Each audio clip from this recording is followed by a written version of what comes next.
여호와께 감사하라. 그는 선하시며 그 인자하심이 영원함이로다. 여호와의 인자하심과 인생에게 행하신 기적으로 말미암아 그를 찬송할지로다. 아멘. 오늘도 우리의 예배를 기뻐 받으시고 이 자리에 임재하실 주님을 바라보며 함께 같이 찬양하시겠습니다.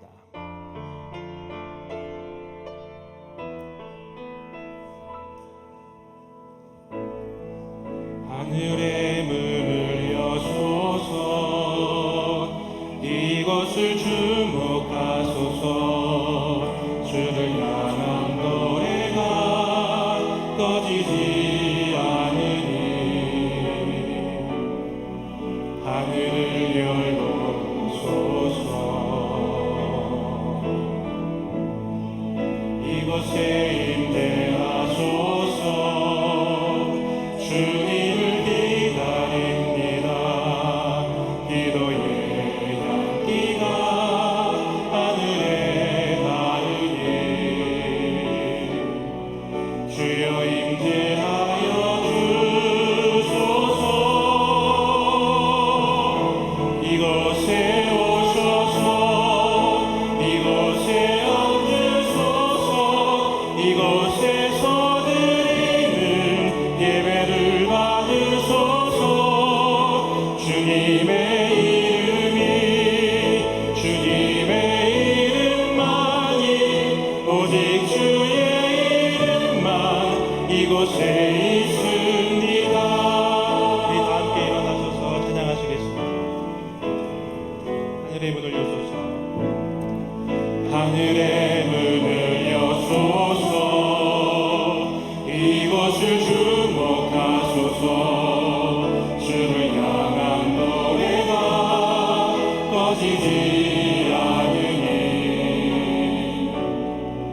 하늘을 열고 보소서. 이곳에 임재하소서. 주님을 기다립니다. 기도의 향기가 하늘에 닿으니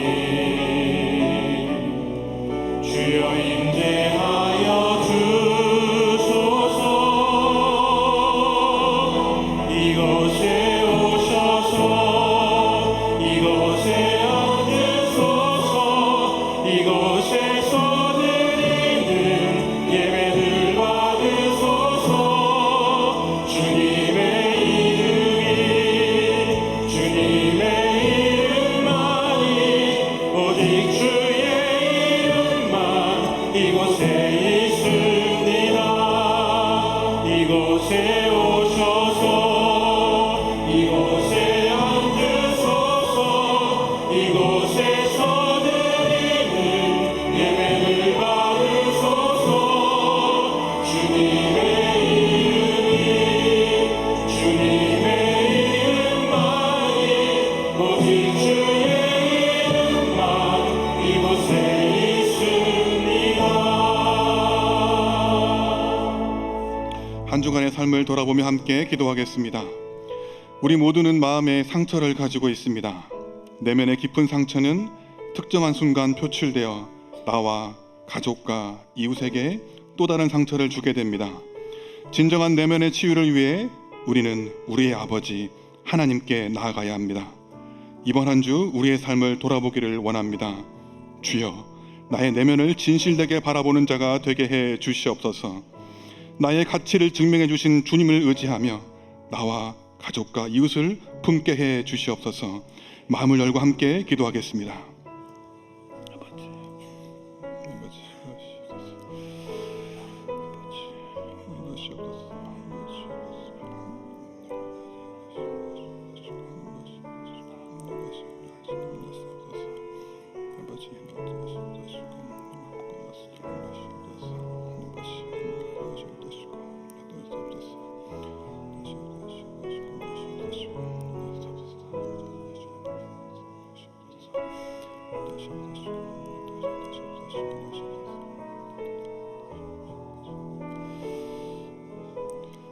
이 모든 말씀 존귀하신 예수 그리스도 이름으로 기도드립니다. 아멘. 전능하사 천지를 만드신 하나님 아버지를 내가 믿사오며 그 외아들 우리 주 예수 그리스도를 믿사오니 이는 성령으로 잉태하사 동정녀 마리아에게 나시고 본디오 빌라도에게 고난을 받으사 십자가에 못 박혀 죽으시고 장사한 지 사흘 만에 죽은 자 가운데서 다시 살아나시며 하늘에 오르사 전능하신 하나님 우편에 앉아 계시다가 저리로서 산자와 죽은 자를 심판하러 오시리라. 성령을 믿사오며 거룩한 공예와 성도가 서로 교통하는 것과 죄를 사하여 주시는 것과 몸이 다시 사는 것과 영원히 사는 것을 믿사옵나이다. 아멘. 그러므로 내가 너희에게 이르노니 목숨을 위하여 무엇을 먹을까 무엇을 마실까 몸을 위하여 무엇을 입을까 염려하지 말라. 목숨이 음식보다 중하지 아니하며 몸이 의복보다 중하지 아니하냐. 공중의 새를 보라. 심지도 않고 거두지도 않고 창고에 모아들이지도 아니하되 너희 하늘 아버지께서 기르시나니 너희는 이것들보다 귀하지 아니하냐. 너희 중에 누가 염려함으로 그 키를 한 자라도 더할 수 있겠느냐.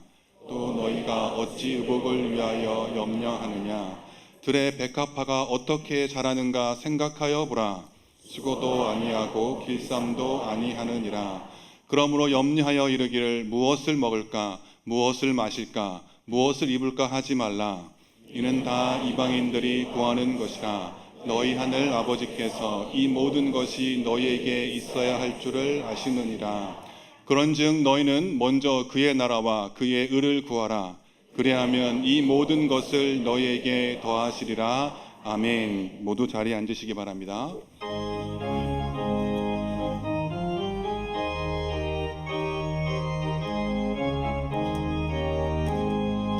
흑암에 사는 백성들을 보라. 수많은 심령 멸망하겠네. 누가 갈까 주의 복음 들고 생명을 구원하는 곳으로. 큰 권세 주께 있으니 큰 권세 주께 있으니 너는 가서 주의 복음 전하라. 주가 항상 지키리라. 구원의 문은 넓게 열렸으니 십자가 분명 일어나거라. 너희의 힘을 하나로 뭉쳐서 죄악의 쇠사슬을 끊어라. 큰 권세 주께 있으니 큰 권세 주께 있으니 너는 가서 주의 복음 전하라. 주가 너 항상 지키리라. 왜 너는 멸망길을 가려느냐. 준성들로 응답하여라. 널 구원하려 예수 죽었으니 생명의 참된 복음 전하라. 큰 권세 주께 있으니 큰 권세 주께 있으니 너는 가서 주의 복음 전하라. 주가 너 항상 지키리라. 온전한 만민 승리의 그날에 영광과 찬송 주께 드리네. 속죄가 믿어 구원받았으니 기쁘게 할렐루야 부르세. 큰 권세 주께 있으니 큰 권세 주께 있으니 너는 가서 주의 복음 전하라. 주가 너 항상 지키리라.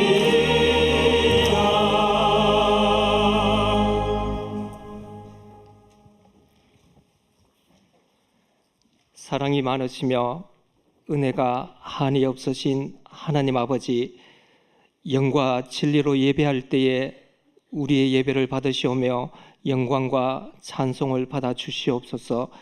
우리를 긍휼히 여기시는 하나님 아버지, 우리의 체질을 아시오니 제약 가운데 거하는 우리가 그 길에서 떠나 낮아지고 기도하며 하나님을 찾을 때에 용서하시고 동이 서에서 먼 것 같이 우리의 죄과를 멀리 옮겨 주시옵소서. 우리에게 말씀하시는 하나님 아버지, 주의 말씀이 우리 발에 등이 되고 길에 빛이 되사 우리가 그 말씀 따라 이 삶을 살아가며 주님이 주시는 복락을 누리는 주의 자녀 되게 하여 주시옵소서. 이 세상을 창조하시고 주관하시는 하나님 아버지, 이 나라의 질서가 회복되며 정의가 물같이 공의가 마르지 않는 강같이 흐르게 하여 주시옵소서. 막힌 담을 허시고 하나 되게 하사 화평을 누리게 하여 주시옵소서. 교회를 돌보시고 세우시는 하나님 아버지, 우리 교회가 하나님과 사람들 앞에서 거룩한 공동체가 되게 하시며 전도와 선교, 예배와 교제, 교육과 훈련, 봉사를 통하여 사람을 살리고 키우고 고치는 생명사역을 계속해서 감당하게 하여 주시옵소서. 복음과 도시사역을 통해 복음적 교회 개척이 일어나고 이를 위한 체계적 훈련과 네트워크가 이루어질 수 있도록 도울 수 있는 교회가 되게 하여 주시옵소서. 상담사역을 통해 영적, 심적 치유와 회복의 영역을 더 넓게 제공할 수 있는 총체적 복음을 전하는 교회가 되게 하시고 지역을 넘는 국내 선교, 세상을 품는 사회적 선교의 열심인 교회가 되게 하여 주시옵소서. 교육부서와 청년 아포스를 기억하시고 축복하사 다음 세대가 말씀으로 강하여지며 지혜가 충만하며 하나님의 은혜가 넘치게 하여 주시옵소서. 다가오는 생명사의 컨퍼런스를 통해 목회자들과 선교사들이 생각의 틀이 변화되고 성령의 불을 경험하게 해 주시옵소서. 열방과 방언과 족속이 구원에 이르기를 기뻐하시는 하나님 아버지, 모든 민족이 주를 찬송하게 하시며 모든 나라가 복음으로 편만하게 하여 주시옵소서. 아름다운 소식을 전하는 선교사님들의 삶과 사역을 지켜주시고 인도하시며 주가 주되심을 증거하며 살아가게 하여 주시옵소서. 우리의 기도와 간구를 들으시는 하나님 아버지, 정신적, 육체적 고통, 경제적 어려움, 관계적 아픔 가운데서도 이보다 더 크신 하나님을 바라보게 하시며 회복해 하시는 은혜를 맛보아 알게 하여 주시옵소서.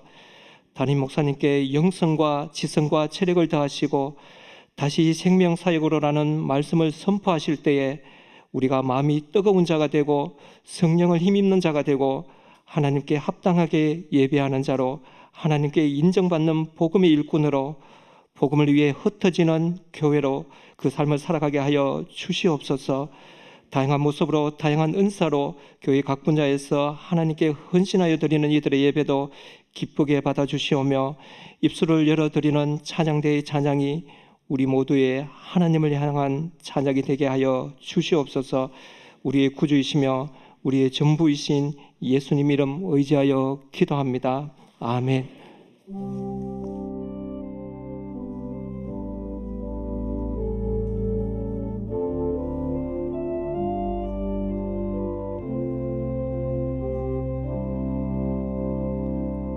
아기 축복기도 드리겠습니다. 황다솜 성도님 아들 박하준, 박찬우 성도님, 김규림 성도님 딸 박다은 교회 처음 나왔습니다. 생명의 주관자 되신 하나님, 이렇게 귀하고 아름다운 아들과 딸을 창조하시고 이 땅 가운데로 보내신 주님의 은혜에 감사드립니다. 이들의 일평생 하나님을 사랑하고 경외하는 믿음 가운데 행하게 하여 주시옵소서. 세상의 길, 타락한 길을 따라가는 것이 아니라 날마다 하나님과 친밀하게 동행하는 자들 되게 하여 주시옵소서. 하나님의 온전한 사랑과 용납 안에 거함으로 건강한 정체성과 자아상을 가지고 살아가게 하여 주시옵소서. 타락한 이 세상 가운데 아름다운 진리의 빛을 선포하여 많은 사람들을 옳은 길로 인도하는 자들 되게 하여 주시옵소서. 그래서 하나님께는 큰 영광을 올려드리고 부모에게는 큰 기쁨이 되는 존귀한 인생 되게 하여 주시옵소서. 예수님의 이름으로 기도드립니다. 아멘. 출산 장려금 드릴 때 박수로 축하해 주시기 바랍니다.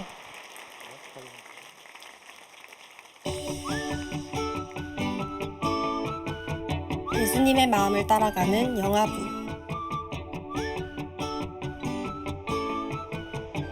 예수님의 사랑을 받으며 자라가요.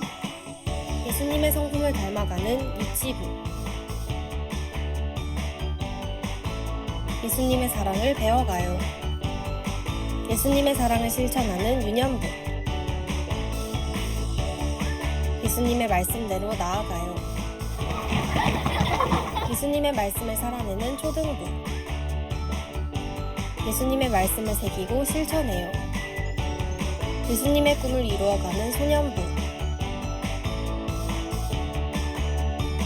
예수님의 꿈을 펼쳐나가요.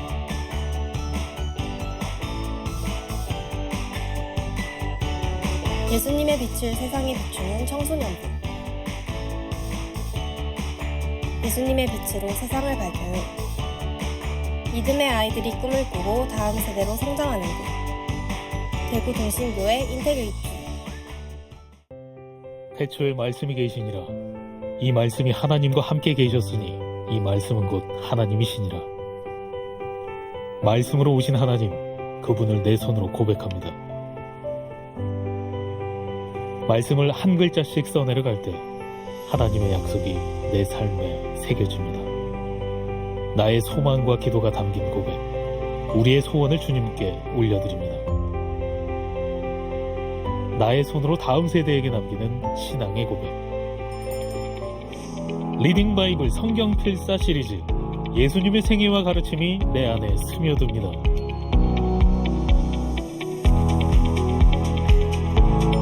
신청 기간과 방법은 주보와 로비의 삽지를 참고해 주시기 바랍니다.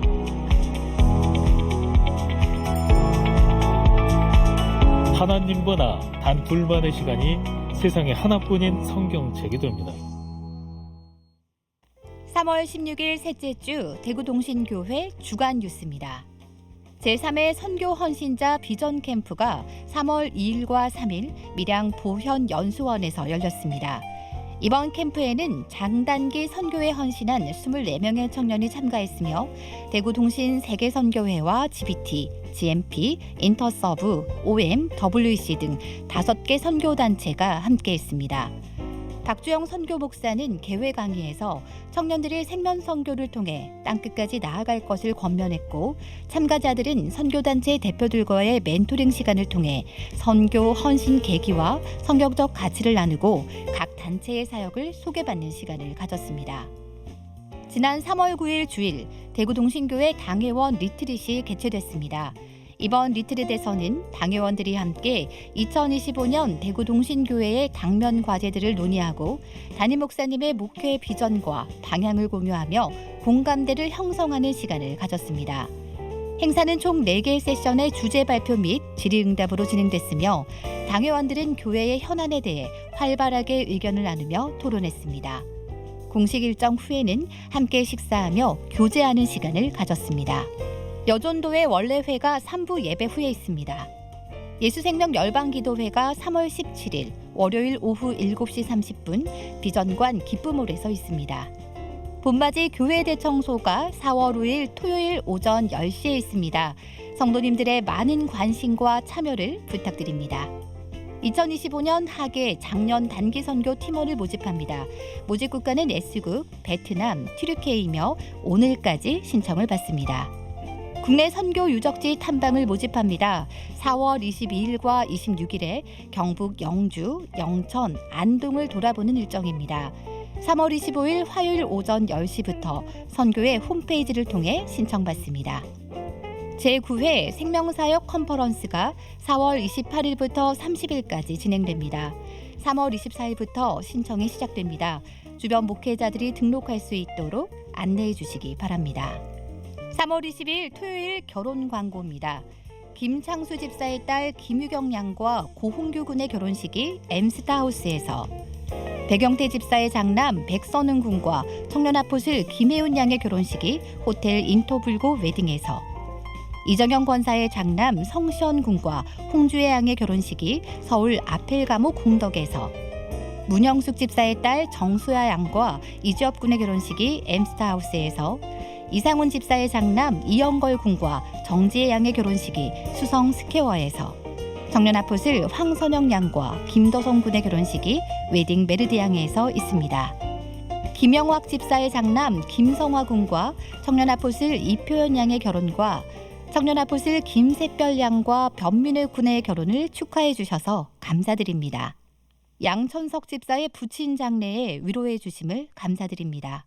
자세한 사항이나 모집 안내는 주보를 참고해 주시기 바랍니다.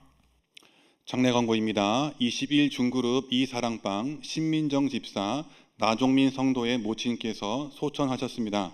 빈소는 3일병원 장례식장 303호이며 발인 예매는 3월 17일 월요일 오전 7시입니다.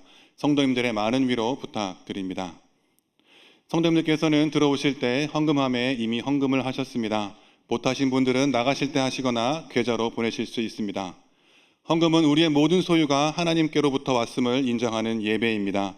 그 마음을 담아 함께 봉헌하시겠습니다.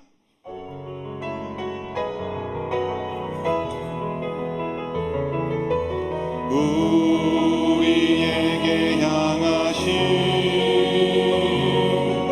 여호와의 인자하심이 크고 크도다 크시도다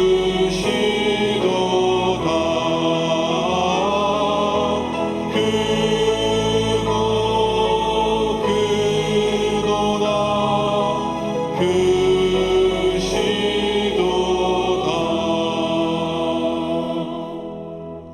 우리에게 이뤄갈 양식을 주시는 하나님, 때에 따라 가장 좋은 것을 제공해 주시니 감사합니다. 그 은혜에 감사하며 나에게 주신 모든 것이 하나님의 것임을 고백합니다. 그 고백을 담아 감사와 기쁨으로 드리는 예물을 받아 주시옵소서. 나를 통해 이루실 하나님의 뜻을 구하며 기도의 제목을 예물에 담습니다. 이 모든 것을 더하실 하나님의 복을 구하오니 넘치도록 채워 주시옵소서. 내 삶의 주인 되시는 예수 그리스도 이름으로 기도드립니다. 아멘. 오늘 우리에게 주시는 하나님 말씀은 사도행전 13장 1절에서 3절입니다. 신약 208면에 있는 사도행전 13장 1절에서 3절을 한 절씩 교독하시고 마지막 절을 함께 읽겠습니다.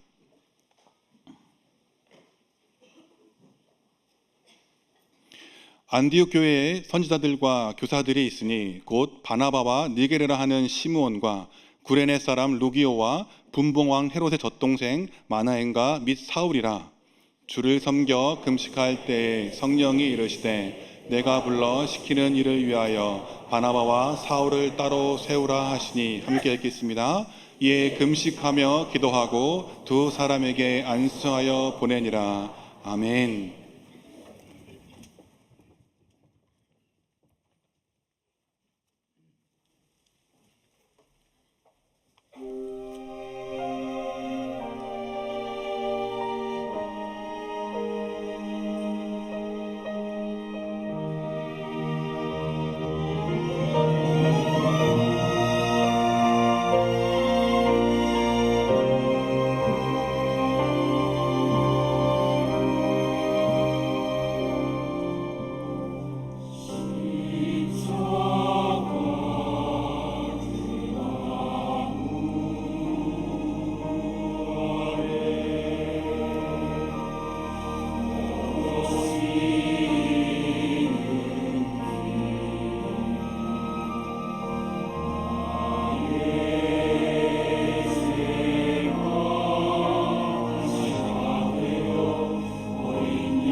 아멘. 하나님께 영광의 박수 올려드립니다. 귀한 찬양 감사드립니다. 현장에서 그리고 온라인으로 주일 3부 예배에 나오신 여러분들을 주님의 이름으로 환영합니다. 성령의 뜨거운 역사와 부흥을 경험한 교회로서 복음을 위해서 기쁨으로 흩어지는 여러분 되시기를 주님의 이름으로 축원합니다. 주보에서 보신 것처럼 단기 선교 팀을 모집하고 있습니다. 선교회에서 한 국가 잘 기도하며 준비했습니다. 또한 국내 선교 유적지 탐방도 모집하고 있는데 많이 신청하셔서 유익을 누리시기를 부탁드립니다. 금요기도회에서는 제가 가정에 대해서 계속 설교를 하고 있습니다. 가정을 회복하고 또 우리 마음의 내면을 회복하는 것에 대해서 함께 기도하고 있는데, 많은 성도님들이 이제 은혜를 받으시면서 우리만 은혜 받기 아까우니까 많은 분들 오셨으면 좋겠다라고 말씀하신 분들이 계십니다. 금요기도에 많이 참석해서 은혜를 받으시기를 부탁드립니다. 좌우에 계신 분들과 함께 인사 나누겠습니다. 예수님의 평강이 함께하기를 기원합니다. 인사하겠습니다.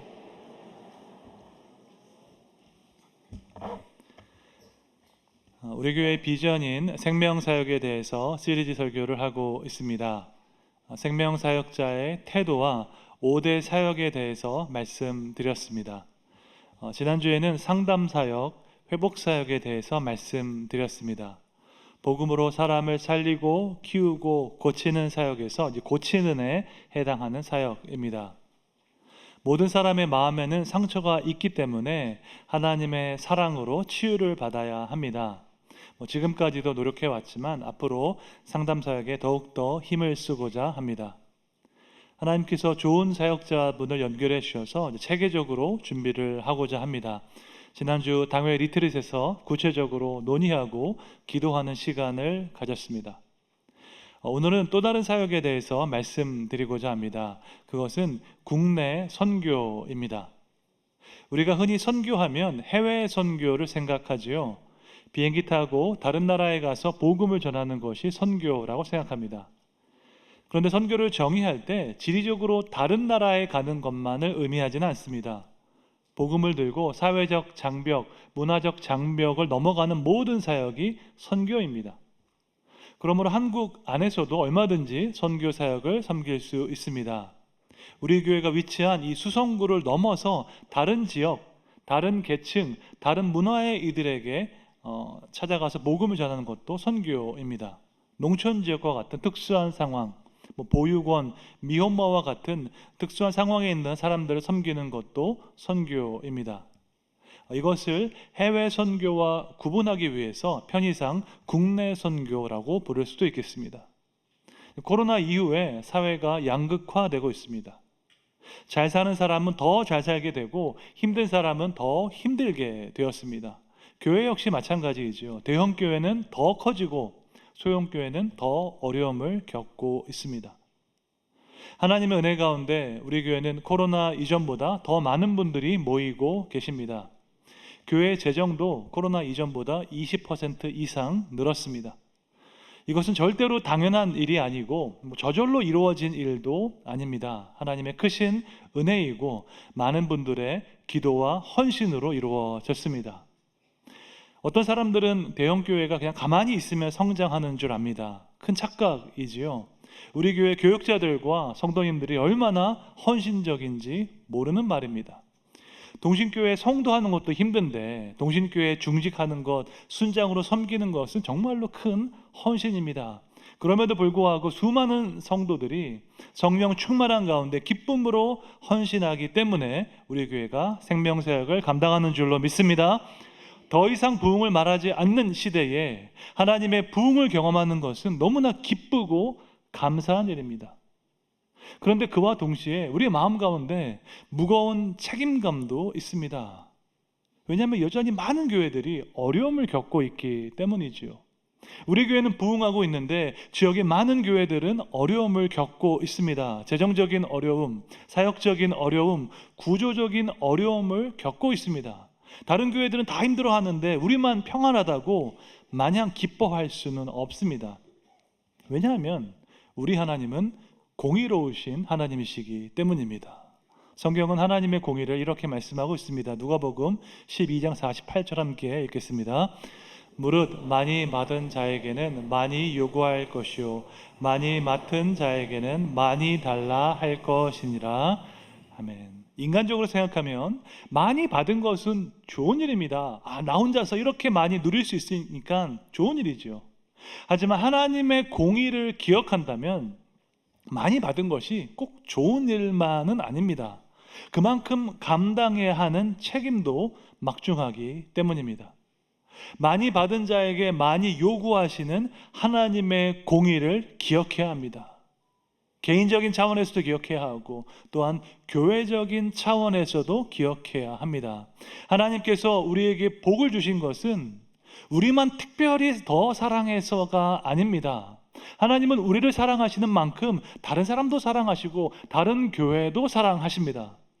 그럼에도 불구하고 우리에게 이렇게 큰 은혜를 주신 것은 우리 교회를 통해서 행하기 원하시는 일이 있기 때문입니다. 이것을 기억하고 이것을 위해서 기도하는 것이 성숙한 신앙인 줄로 믿습니다. 오늘은 우리 교회가 어떻게 복음을 위해서 헌신하고 국내 선교 사역을 감당할지 생각해 보겠습니다. 오늘 본문은 선교적 교회의 아름다운 모델을 보여주고 있습니다. 스데반의 순교로 예루살렘 교회가 큰 박해를 받았습니다. 로마 정부와 유대인들의 박해를 받은 제자들이 소아시아 전역으로 흩어지게 되었습니다. 그 중에서 안디옥에 이른 제자들은 언어와 문화를 넘어서 이방인들에게 복음을 전하기 시작했습니다. 사도행전 11장 20절 21절에 나옵니다. 함께 읽겠습니다. 그 중에 구레네 몇 사람이 안디옥에 이르러 헬라인에게도 말하여 주 예수를 전파하니 주의 손이 그들과 함께 하심에 수많은 사람들이 믿고 주께 돌아오더라. 아멘. 당시 안디옥은 아주 중요한 도시였습니다. 아시아와 유럽을 연결하는 전략적인 지역이었고 시리아 지역의 수도 역할을 했습니다. 로마 제국이 엄청나게 컸거든요. 로마 제국 전체에서 안디옥은 세 번째로 큰 도시였습니다. 로마, 알렉산드리아, 그 다음에 안디옥이었습니다. 다 인종, 다 문화가 모인 대도시, 영어로 하면 메트로폴리스였습니다. 박해를 피해서 그곳에 이른 제자들이 헬라인들에게 복음을 증거했습니다. 그리고 최초의 이방인 교회가 세워졌습니다. 그것이 바로 안디옥 교회였습니다. 오늘 본문은 안디옥 교회의 리더들을 소개하고 있습니다. 그 교회를 설립했던 바나바, 사울을 비롯해서 총 5명의 리더를 소개하고 있습니다. 사도행전 13장 1절 함께 읽겠습니다. 안디옥 교회에 선지자들과 교사들이 있으니 곧 바나바와 니게르라 하는 시므온과 구레네 사람 루기오와 분봉왕 헤롯의 젖동생 마나인과 및 사울이라. 아멘. 첫 번째 리더는 바나바였습니다. 그는 구브로에서 온 유대인이었습니다. 그냥 유대인이 아니라 레위 지파에 속한 레위인이었습니다. 흔히 말하는 명문 가문에서 태어났습니다. 성경은 바나바를 가리켜 착한 사람이요 성령과 믿음이 충만하다라고 말씀합니다. 믿음도 좋고 성품도 좋은 사람이었습니다. 그러니까 회개한 사울을 변호할 수 있는 영적인 권위가 있었습니다. 바나바가 없었으면 아마 사울도 없었을 것입니다. 앞장서서 교회를 핍박하던 사람이 회개했다고 했을 때 그 말을 믿어줄 사람은 없었습니다. 바나바가 사울을 변호해주고 세워주었기 때문에 그가 이방인의 사도로서 놀라운 사역을 감당할 수 있었습니다. 이것은 마치 다윗이 요나단을 보호해주고 다윗을 보호하고 세워주었던 요나단의 모습과도 마찬가지이겠죠. 다윗이 골리앗을 무찌르고 이스라엘의 영웅이 되었을 때에 요나단이 그를 사랑했습니다. 성경에 보면은 요나단이 다윗을 자기의 생명과 같이 사랑했다고 말씀합니다. 너무나 사랑해서 자기의 겉옷과 칼을 주었습니다. 고대 사회에서 옷은 신분과 정체성을 의미합니다. 요나단이 자기의 겉옷을 주었다 하는 것은 왕자의 신분을 다윗에게 준 것입니다. 또한 당시 이스라엘은 청동기 사회였기 때문에 칼이 귀했습니다. 이스라엘 전체에서 칼을 가진 사람은 사울과 요나단밖에 없었습니다. 나라 전체에 칼이 2자루밖에 없었는데 그 중에 하나를 다윗에게 주었습니다. 그리고 언약을 맺었습니다. 이 모습은 정말로 아름다운 모습입니다. 하나님께서 귀하게 사용하시는 사람을 보고 시기한 것이 아니라 사랑했습니다. 여러분, 이러한 행동은 하나님을 경외하는 사람만 할 수 있습니다. 자기 중심적인 사람, 이기적인 사람은 절대로 이러한 행동을 할 수 없습니다. 이스라엘의 왕자 요나단은 자기가 왕이 되는 것을 목표로 삼지 않았습니다. 그의 관심은 하나님의 뜻이 이루어지고 하나님의 나라가 세워지는 것에 있었습니다. 인간적인 관점에서 보면 그의 최대 라이벌은 다윗이었겠죠. 요나단이 왕이 되는데 가장 큰 장애물은 다윗이었습니다. 하지만 그는 누구보다도 다윗을 사랑했습니다. 이스라엘 전체에서 다윗을 가장 사랑했던 사람은 요나단이었습니다. 왜냐하면 그는 자기를 증명하기 위해서 살지 않았고 하나님의 뜻이 이루어지는 것을 위해서 살았기 때문입니다. 저는 여러분이 이런 사람과 같이 되기를 축원합니다. 우리 교회가 이러한 교회가 되기를 축원합니다. 우리 교회를 자랑하고 우리 교회 내세우는 것이 아니라 하나님의 뜻이 이루어지는 것을 진심으로 기뻐하는 교회가 되기를 축원합니다. 구약에서 요나단은 사람을 세우는 너무나도 귀한 사명을 감당했습니다. 신약에서 바나바도 동일한 마음으로 그러한 사명을 감당했습니다. 자기를 증명하고 자기를 내세우는 것이 아니라 하나님께서 기뻐하시는 일을 위해서 헌신했습니다. 바나바와 같은 리더가 있었기 때문에 사울이 이방 선교를 위해서 귀하게 헌신할 수 있었습니다. 두 번째로 등장하는 안디옥 교회 리더는 니게르라는 시므온이었습니다. 여기서 니게르는 라틴어로 피부색이 검다라는 뜻입니다. 아마도 아프리카에서 온 흑인이었을 것입니다. 다윗 왕 시대 이후에 이스라엘이 북아프리카에 식민지를 개척했습니다. 그래서 솔로몬 때에 보면은 스바 여왕이 예물을 가지고 예루살렘을 방문하는 장면이 나오죠. 그 스바 여왕이 에티오피아 출신입니다. 그 이후로 예수님 시대까지 북아프리카에 식민지가 존재했습니다. 북아프리카에서 온 시므온이라는 사람이 안디옥 교회의 리더가 되었습니다. 피부색도 다르고 인종도 달랐지만 한 공동체의 일원이 되었습니다. 일원이 될 뿐만 아니라 리더로 세워졌습니다. 세 번째로 등장하는 구레네 사람 루기오도 외국인이었습니다. 루기오라는 그 이름이 로마식 이름이기 때문에 아마도 학자들은 로마인일 것이라고 추정합니다. 당시 이스라엘을 통치하던 로마 사람이 안디옥 교회의 리더가 되었습니다. 여러분, 이것은 마치 일제시대 때 일본 사람이 한국 교회의 리더가 된 것과 마찬가지이죠. 당시 상황을 고려하면 상상할 수 없는 일입니다. 하지만 복음의 능력은 이렇게 놀라워서 지배자와 피지배자가 한 교회의 리더가 될 수 있었습니다. 네 번째로 등장하는 마나에는 분봉왕 헤롯의 젖동생이라고 소개가 됩니다. 여기에서 분봉왕 헤롯은 헤롯 안티파스입니다. 그는 세례 요한을 처형했던 왕이었습니다. 또한 예수님을 처형하기 위해서 빌라도에게 주님을 넘겼던 사람입니다. 교회 입장에서 보면 그야말로 철천지 원수였습니다. 세례 요한을 죽이고 예수님을 죽인 인물입니다. 그런 인물과 함께 왕궁에서 자란 사람이 마나엔인데 그 또한 안디옥 교회의 리더가 되었습니다. 상식적으로 이해할 수 없는 일이죠. 예수님을 박해하고 처형했던 사람과 가까운 사람이 예수님을 믿게 되었습니다. 예수님을 믿을 뿐만 아니라 안디옥 교회의 핵심 리더가 되었습니다. 그리고 마지막으로 등장한 사람은 사울입니다. 누구보다 앞장서서 교회를 박해했던 사람이 다메섹 도상에서 주님을 만났습니다. 그리고 자기가 박해했던 그 예수님을 전하기 위해서 모든 것을 다 버리고 헌신했습니다. 안디옥 교회를 이끄는 이 5명의 리더는 이렇게 다양했습니다. 인종적으로도 다양하고 문화적으로도 다양했습니다. 유대인도 있고 로마인도 있고 아프리카인도 있었습니다. 교회를 박해하던 사람도 있고 예수님을 처형했던 그 왕과 아주 가까운 인물도 있었습니다. 서로 다른 배경에서 온 사람들이었지만 이들은 복음을 위해서 하나가 되었습니다.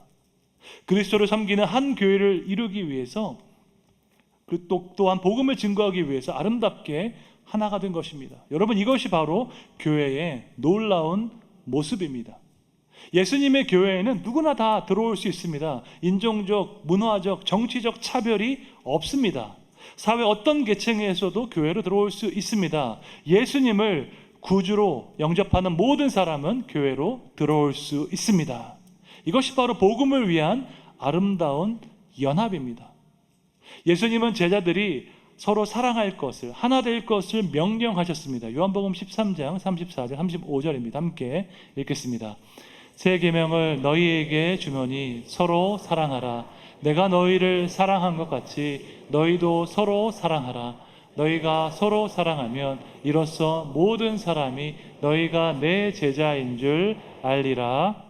아멘. 여러분, 우리가 서로 사랑하는 것은 이 정도로 중요한 일입니다. 언어, 문화, 인종의 벽을 넘어서 서로 사랑할 때 세상은 우리가 주님의 제자인 것을 알게 될 줄로 믿습니다. 성령 안에서 강력한 하나됨을 이룰 때에 그때 우리는 주님께서 명령하신 선교적 사명을 감당할 수 있습니다. 그런데 이제 우리가 하나가 되는 것 쉬운 일이 아니지요. 우리 안에는 다 다양한 의견, 다양한 생각, 다양한 성향이 있기 때문입니다.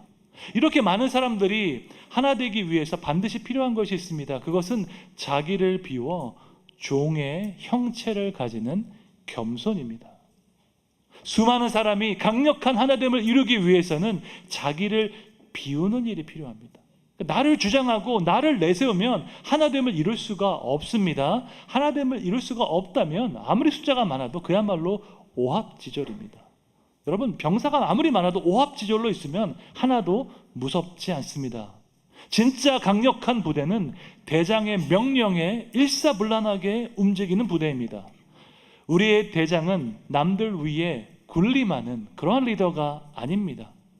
우리의 대장은 십자가에 달려 죽기까지 순종하신 예수 그리스도이십니다. 예수님의 겸손을 닮아갈 때 우리는 주님의 뜻을 이루어가는 줄로 믿습니다. 자신을 내세우고 자신을 주장하는 것이 아니라 자기를 비워 종의 형체를 가지신 그 예수님을 닮아가시기를 주님의 이름으로 축원합니다.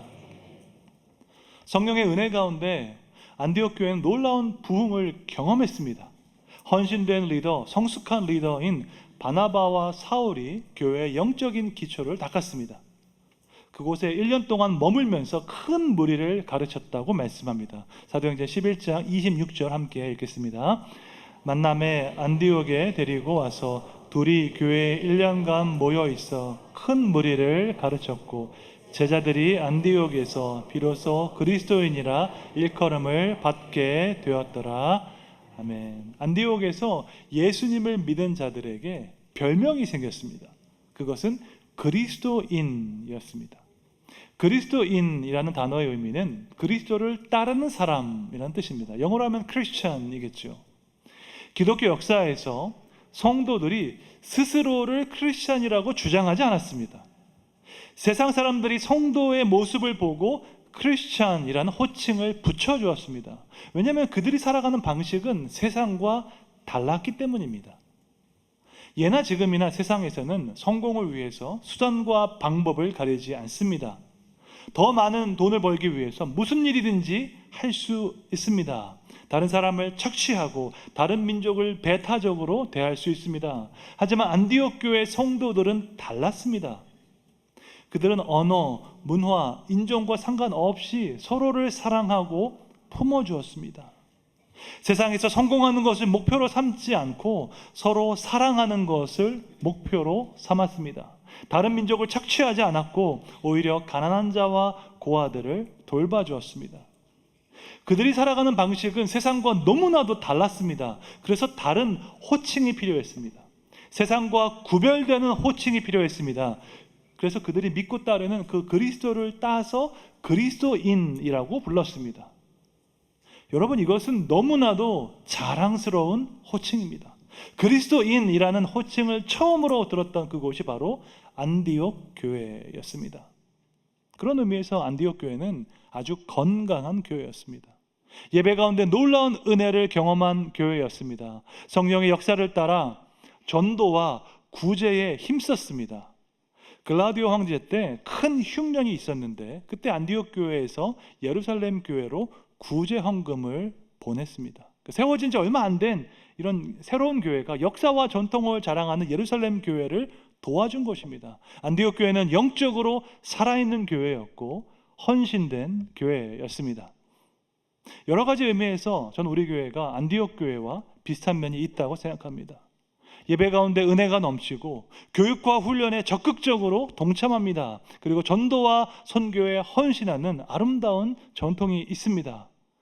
그 안디옥 교회에서 성령께서 특별한 일을 행하셨습니다. 오늘 본문 2절 말씀 함께 읽겠습니다. 주를 섬겨 금식할 때에 성령이 이르시되 내가 불러 시키는 일을 위하여 바나바와 사울을 따로 세우라 하시니 아멘. 여기서 주를 섬겨라고 하는데 영어로 보면 주님을 예배했다, worship the Lord라고 되어 있습니다. 금식하면서 특별하게 주님을 예배하는 시간에 성령께서 말씀하셨습니다. 내가 불러 시키는 일을 위하여 바나바와 사울을 따로 세우라라고 말씀하셨습니다. 여기서 따로 세우라라는 헬라어가 아포리조인데요. 그 의미는 특별한 목적을 위해 택하다, 구별하다라는 의미입니다.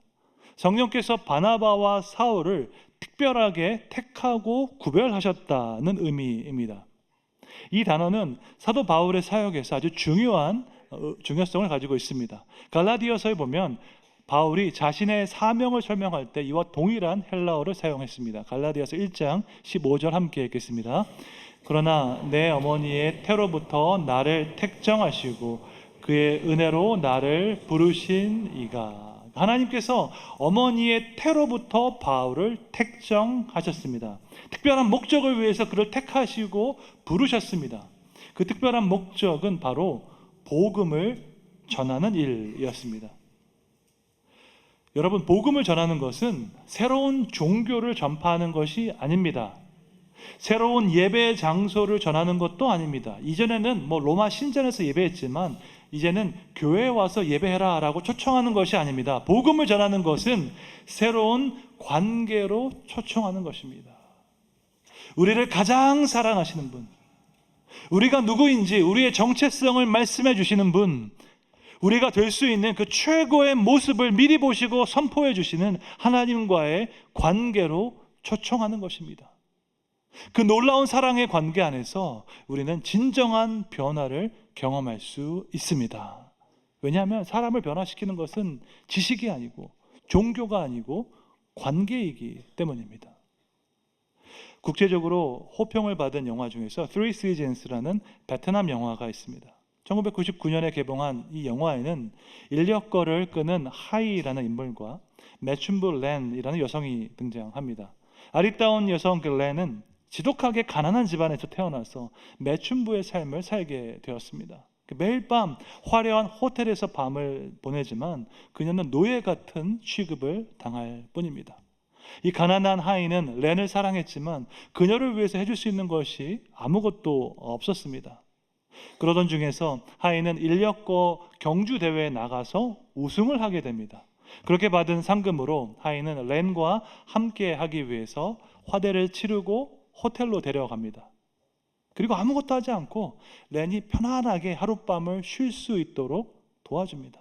하이가 바라는 것은 아무것도 없었고 그녀가 아무 일도 하지 않고 평안한 밤을 보내는 것이었습니다. 그 시간을 통해서 렌은 자신을 정욕의 대상이 아니라 하나의 인격으로 바라보는 그 경험을 처음으로 하게 됩니다.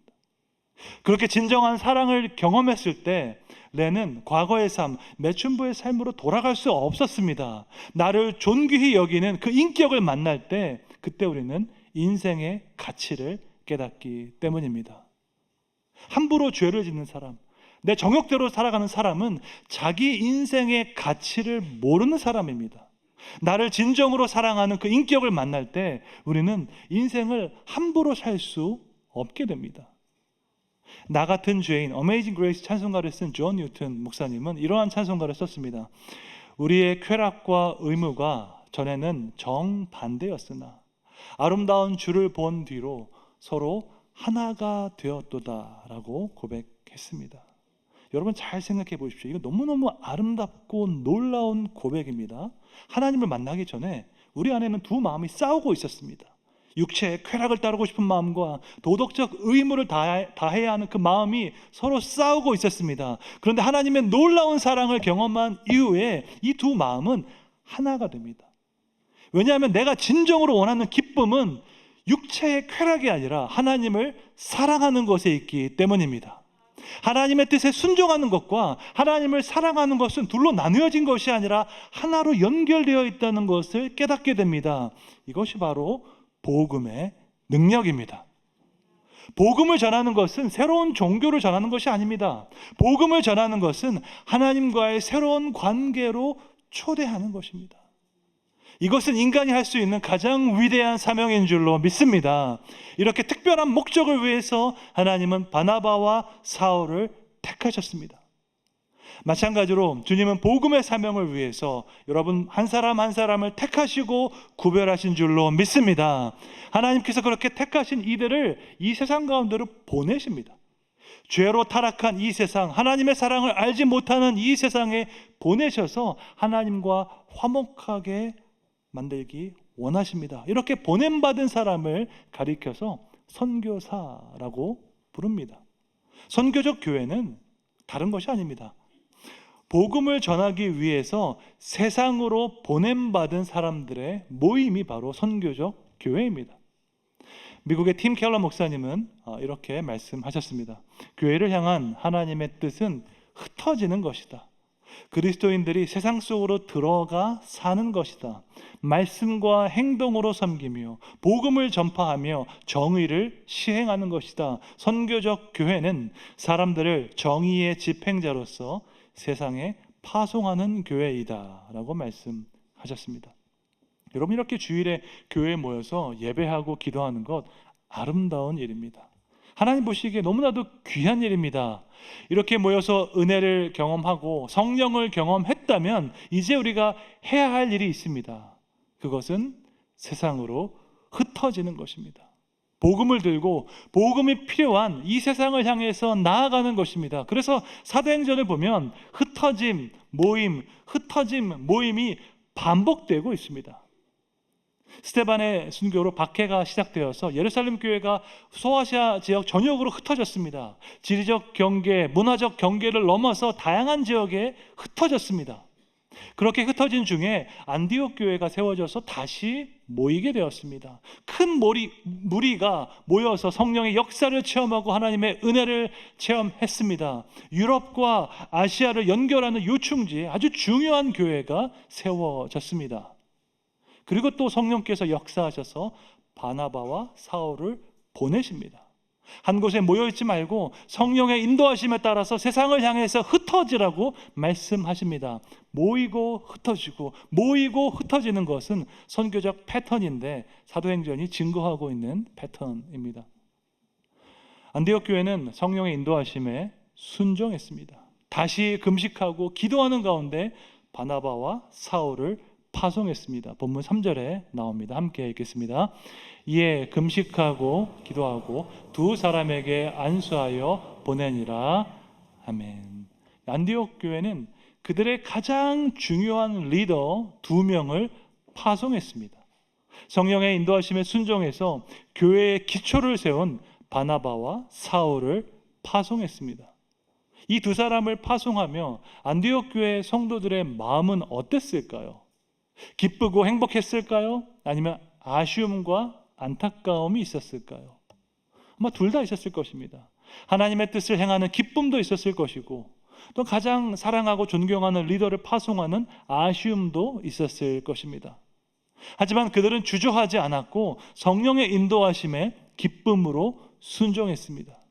그렇게 함으로써 안디옥 교회는 이방 선교의 전진 기지로서 아름다운 사명을 감당할 수 있었습니다. 복음을 위해서 자발적으로 흩어지는 아름다운 모델을 세워간 것입니다. 여러분, 예루살렘 교회는 박해를 받아서 비자발적으로 흩어졌습니다. 하지만 안디옥 교회는 자발적으로 순종해서 흩어지는 귀한 모델을 세워갔습니다. 모든 사람은 안정을 추구하며 살아갑니다. 우리는 예측 가능한 상황을 원하고 미래를 통제하기 원합니다. 개인의 삶에서도 안정을 원하고 교회적으로도 안정을 추구합니다. 안정을 추구하는 것이 꼭 나쁜 일은 아닙니다. 하지만 안정을 추구하는 것이 궁극적인 목표가 되면 역동성이 사라집니다. 다이나믹이 사라지죠. 특별히 교회가 지나치게 안정을 추구하면 교회는 제도화됩니다. 이전에도 몇 차례 말씀드린 것처럼 제도와 운동의 차이가 있습니다. 제도, institution은 규칙과 절차를 강조하고 안정성을 추구합니다. 반면에 운동, movement는 자발성과 창의성을 강조하고 역동성을 추구합니다. 그러면 제도가 좋은 걸까요? 운동이 좋은 걸까요? 둘 다 좋고 둘 다 필요합니다. 운동으로서의 역동성도 필요하고 제도로서의 안정성도 필요합니다. 예를 들어서 우리 교회 청년부가 전국적으로 유명한 것은 운동으로서의 역동성을 강조했기 때문입니다. 오래전부터 우리 청년부는 독립재산제를 운영했습니다. 청년들이 헌금한 돈은 전액 청년들이 알아서 사용할 수 있게 했습니다. 청년들이 필요로 하는 사역을 위해서 스스로 결정할 수 있습니다. 당회에서 일일이 간섭하지 않습니다. 물론 재정감사를 통해서 투명하게 지출되었는지 확인을 합니다. 하지만 최대한 청년들이 자발적으로 사역을 펼칠 수 있도록 재량권을 줍니다. 청년들이 스스로 헌금해서 스스로 사용할 수 있으니까 헌금액이 상당히 많습니다. 제가 금액을 밝히진 않겠지만 웬만한 교회 예산 전체에 해당하는 헌금을 하고 있습니다. 스스로 결정하고 스스로 사역할 수 있는 기회를 주었을 때 운동으로서의 역동성이 생깁니다. 그와 동시에 교회에는 제도가 필요합니다. 우리 교회도 당회가 있고 위원회가 있고 재직회가 있습니다. 다만 주의해야 하는 것은 교회가 제도화되는 것입니다. 교회가 제도화되면 규칙과 절차에 없는 사역은 할 수 없게 됩니다. 다시 말해서 성령의 인도하심을 구하고 그 인도하심에 순종하는 것, 자발적으로 움직이는 것이 어렵게 됩니다. 이렇게 되면 교회는 해왔던 사역만 하게 되고 새로운 시도를 하지 않게 됩니다.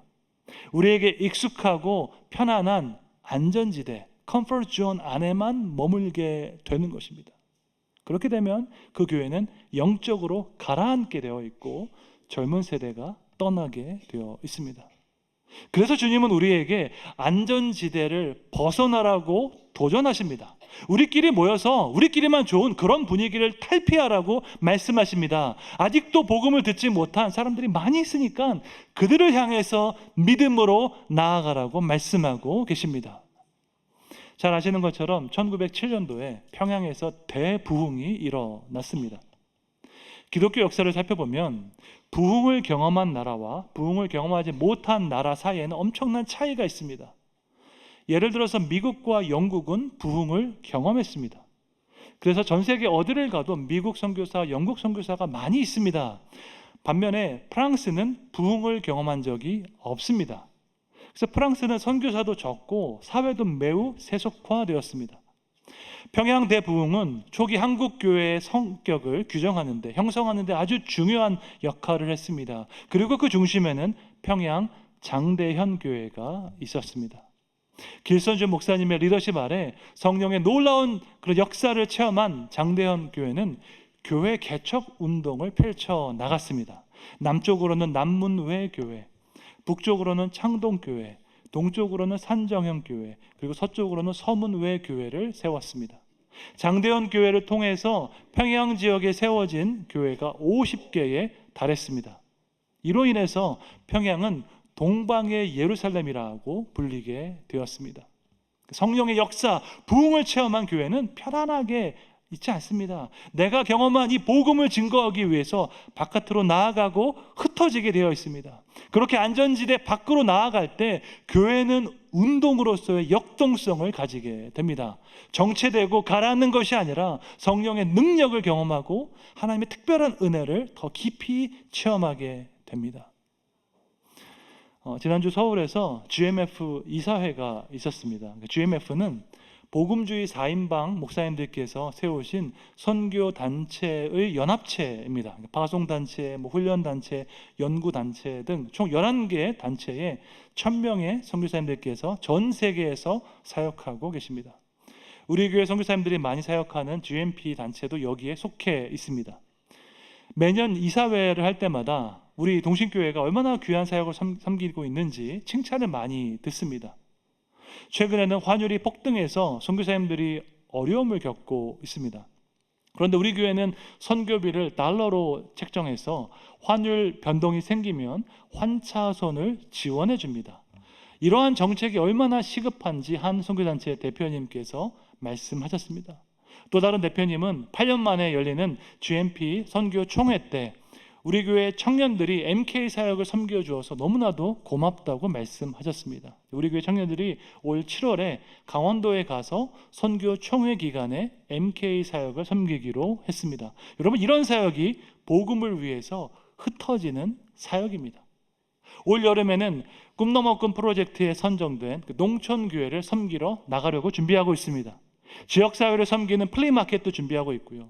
또 보육원을 돕는 사역을 더욱더 활발하게 하고자 준비하고 있습니다. 더 나아가서 건강한 교회를 개척하는 사역도 준비하고 있습니다. 지난주 당회 리트릿에서 1차적인 논의를 했는데 모든 장로님들께서 기쁜 마음으로 동의하셨습니다. 이렇게 국내에도 우리가 해야 할 사역이 아주 많이 있습니다. 대구 경북에 있는 연약한 교회들을 섬기는 책임이 우리에게 있습니다. 연합 전도 사역도 해야 하고 연합으로 훈련 사역도 해야 하고 생명사역 컨퍼런스에도 초청해야 합니다. 우리 교회만 평안하고 우리 교회만 잘 지내는 것은 하나님의 뜻이 아니기 때문입니다. 많이 받은 자에게 많이 요구하시는 하나님의 공의를 기억해야 할 줄로 믿습니다. 하나님의 놀라운 은혜를 받은 교회로서 하나님의 뜻에 기쁨으로 순종하는 교회가 되어야 할 줄로 믿습니다. 모이고 흩어지는 것은 성경이 증거하는 선교적인 패턴입니다. 모이기에 힘써서 하나님의 은혜를 체험했다면 또한 복음을 위해 흩어지는 교회가 되어야 할 줄로 믿습니다. 국내 선교, 사회 선교, 교회 개척 사역을 믿음으로 행하는 교회가 되기를 축원합니다. 우리 교회를 변화시키고 부흥케 했던 놀라운 생명 사역이 한국교회 많은 교회로 전파되어서 놀라운 부흥과 변화의 역사가 일어나기를 주님의 이름으로 축원합니다. 함께 찬양 부르겠습니다.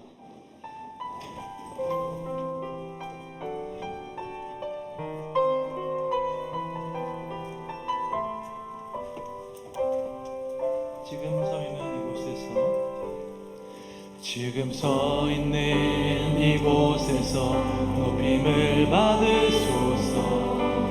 내가 밟는 땅 주님의 땅이니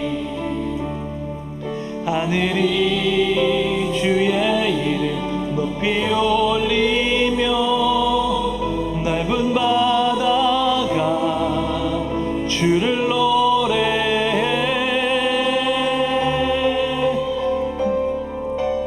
모든 만물 주를 경배해 모든 입술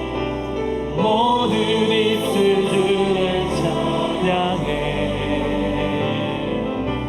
천지를 만드신 만물의 통치자 높임을 받으소서. 내 평생에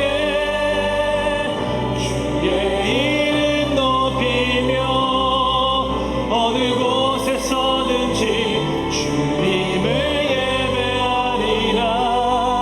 내가 밟는 모든 땅 아버지의 영광이 선포되어야 하리. 찬양하며 주님을 예배할 때 하늘 가득한 주의 영광 보리라. 나를 통하여 나의 입술을 인하여 주의 이름 높임을 받으소서. 다시 한번 고백합니다. 지금 서 있는 이곳에서 높임을 받으소서. 내가 밟는 땅 주님의 땅이니 하늘이 주의 이름 하늘이 주의 이름 높이 올리며 넓은 바다가 주를 노래해. 모든 만물 주를 경배해. 모든 입술 주를 찬양해. 천지를 만드신 만물을 통치자 높임을 받으소서. 우리 함께 두 손 들고 찬양합니다. 내 평생에 주의 이름 높이며 어느 곳에 서든지 주님을 예배하리라. 내가 받는 모든 땅 아버지의 영광이 선포되야 하리. 찬양하며 주님을 예배할 때 하늘 가득한 주의 영광 보리라. 나를 통하여 나의 입술을 인하여 주의 이름 높임을 받으소서. 이 시간 함께 기도하면서 나아가겠습니다. 주님, 우리 교회를 통하여서 생명의 복음이 이 나라와 전 세계에 선포되게 해 주시옵소서. 오랜 갈등과 위기 가운데 있는 이 나라를 불쌍히 여기시고 고쳐 주시옵소서. 우리의 간절한 기도를 들으신 주님께서 일어나셔서 불의한 이 땅 가운데 정의를 행하여 주시옵소서. 함께 기도하시겠습니다. 주여, 살아계신 하나님, 우리 교회 가운데 행하신 놀라운 은혜의 역사를 찬양하며 나아갑니다. 지금 우리가 경험한 이 부흥과 회복의 역사로 인하여서 우리만 만족하는 것이 아니라 하나님 나라를 위해서 이 지역사회의 복음화를 위해서 믿음으로 나아가는 우리가 되게 하여 주시옵소서. 생명의 복음이 이 나라와 대구 경북 지역과 전 세계에 선포되는데 우리 교회를 귀하게 사용하여 주시옵소서. 오랜 갈등과 위기 가운데 있는 이 나라를 불쌍히 여겨주시고 주님 하루속히 고쳐 주시옵소서. 우리의 간절한 기도에 응답하여 주시고 주님 일어나셔서 불의한 이 땅 가운데 정의를 행하여 주시옵소서. 사람의 힘으로 감당할 수 없는 위기 가운데 주님께서 친히 개입하셔서 주님 무너진 정의와 질서가 하루속히 회복되게 하여 주시옵소서. 주님, 이 위기 때 온 국민이 하나 되어서 믿음으로 기도하게 하여 주시옵소서. 하나님 아버지, 우리 교회에 허락하신 놀라운 은혜와 복에 감사드립니다. 더 이상 부흥을 말하지 않는 이 시대에 지금도 살아 역사하시는 하나님의 부흥을 경험케 하시니 감사드립니다. 하지만 하나님은 공의로우신 분이시기에 많이 받은 자에게 많이 찾으시는 것을 기억하기 원합니다. 우리 교회가 평안하고 형통한 것을 마냥 기뻐하기보다 우리를 통해서 주님께서 행하기 원하시는 일이 무엇인지 기도하는 교회가 되게 하여 주시옵소서. 놀라운 성령의 역사를 경험한 안디옥 교회가 복음을 전하기 위해서 즐거이 헌신했던 것처럼 우리 역시 동일한 믿음으로 편안하고 안락한 안전지대를 떠나 믿음으로 나아가게 해 주시옵소서. 이를 위해서 국내 선교와 사회 선교, 교회 개척에 힘쓰기를 원합니다. 사랑하는 성도들에게 하나님의 부르심에 순종하는 마음을 허락하셔서 대구 경북 지역의 연약한 교회가 회복되는 일을 위해 아름답게 헌신하게 해 주시옵소서. 오랜 갈등과 위기 가운데 있는 이 나라를 주님께서 불쌍히 여겨 주시옵소서. 우리의 간절한 기도를 들으시는 주님께서 일어나셔서 불의한 이 땅 가운데 정의를 행하여 주시옵소서. 각자 자기 소견에 따라 행하는 이 나라를 불쌍히 여기시고 하나님을 경외하여 하나님을 왕으로 따르는 나라 되게 하여 주시옵소서. 육체의 질병으로 고통받는 성도들을 기억하여 주시고 주님의 전능하신 손으로 안수하사 깨끗하게 치료해 주시옵소서. 선한 목자 되신 주님께서 자기 백성의 상처를 싸매어 주겠다고 약속하셨으니 그 약속의 말씀을 하루속히 이루어 주시옵소서. 경제적인 어려움과 관계적인 어려움 가운데 있는 성도들 기억하여 주시고 피할 길을 허락하여 주시옵소서. 군대와 해외와 타지에 있는 우리 동신의 가족들을 성령의 날개 아래 보호하여 주시옵소서. 언제나 변함없는 사랑으로 우리를 인도하시는 예수님의 이름으로 기도드립니다. 아멘. 주 예수 그리스도의 은혜와 하나님 아버지의 무한하신 사랑과 성령님의 감화 감동, 위로 교통, 영적인 잠을 깨우시는 역사가 많이 받은 자에게 많이 찾으시는 하나님의 공의를 기억하며 선교적 교회의 사명을 다하기로 다짐하는 동신교회 모든 성도들 위해, 전 세계에서 복음을 전하시는 선교사님들 위해 이제부터 영원까지 함께 있을지어다. 아멘.